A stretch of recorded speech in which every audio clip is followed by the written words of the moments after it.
Today we learn the concept of average with an example.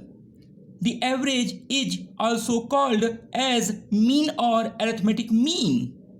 Let the given observations or data be x, which is distributed in n terms or n items or n observations as x1, x2 and so on up to xn. Average is denoted by x bar. Hence, the formula of average is x bar equal to sum of observations upon number of observations. The sum of observations will be x1 plus, x2 plus and so on up to xn upon there are n terms. Hence, the number of observations is n. The sum of observations is denoted by sigma x. Thus, the formula of average is x bar equal to sigma x upon n.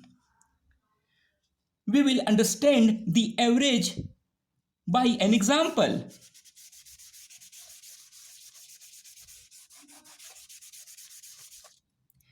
Ravi scored the following runs in 5 innings: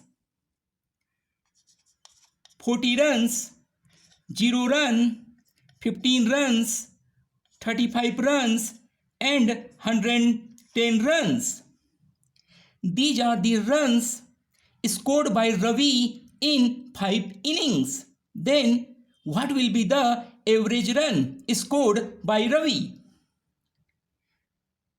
We know that the formula of average, which is x bar equal to sigma x upon n. Hence, 40 plus 0 plus 15 plus 35 plus 110. This is the sum of all the observations. Upon there are n innings. There are 5 innings. Thus, n equal to 5. By adding 40 plus 15, 55 plus 35, 90 plus 110, that is 200, is divided by 5. That is 40 runs per inning. This is the required average. Hence, the average run scored by Ravi is 40 runs per inning. Thank you. Please subscribe the channel.